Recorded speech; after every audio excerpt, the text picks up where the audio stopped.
По сути, началось это все с моей дочки. Ей 5 лет. Однажды она смотрела на YouTube видеоролики и нашла там видеообзор кукольного домика. Подбежала ко мне и говорит: Анна, посмотри, какая идея замечательная, я хочу такой домик. Я посмотрела, мне очень понравилось, потому что действительно очень увлекательно. Ребенок может играть и развиваться. Взяла, достала все свои ткани, остатки, пуговки, замочки. Мы с ней выбрали подходящие ткани. И вот так вот вместе она подавала идеи, она заказывала, что ей нужно в этот домик. И за несколько дней мы вот так шили ей мое первое изделие. Ну и, конечно же, ее подружки видели, и им тоже захотелось такой домик. И мамочки стали просить, заказывать, чтобы я им тоже пошила такую замечательную игрушку.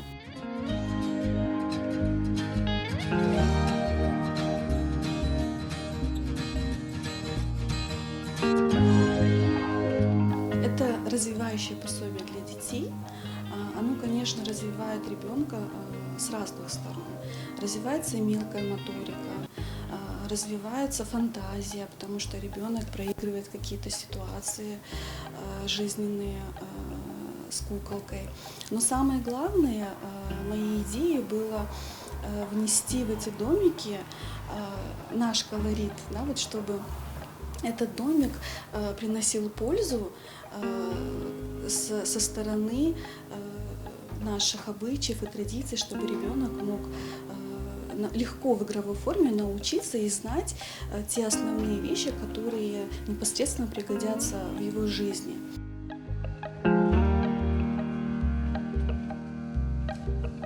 В этих домиках предусмотрено, вот в комнатке в спальне находится постель на мазлах, и девочка с мамой может научиться в игровой форме читать намаз. Есть кухня, есть столовая. За столом можно, разыгрывая с куколкой, выучить суфра ду васа.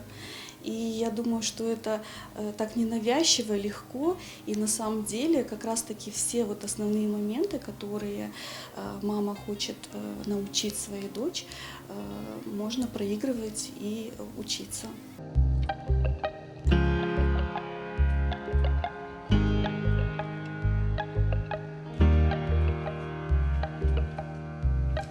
Когда я за работой, я просто отдыхаю, потому что шить можно разные вещи, но когда ты шьешь именно то, что тебе нравится, это вообще другой подход.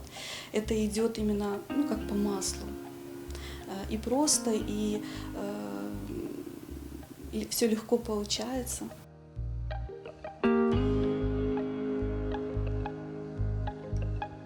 Самая комфортная ткань – это хлопчатобумажная ткань. Она идеальна для этих книжечек. Также использую фетр. Незаменимый материал, разные пуговки, замочки, шнурочки, потому что вот именно это развивающее пособие, и там вот необходимо.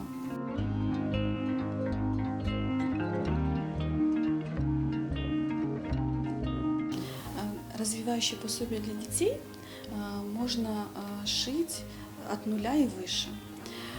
Естественно, что там есть разграничения по возрасту.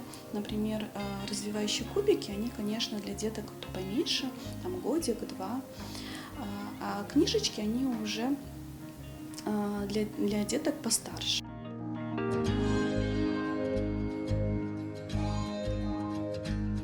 У меня есть инстаграм-страничка.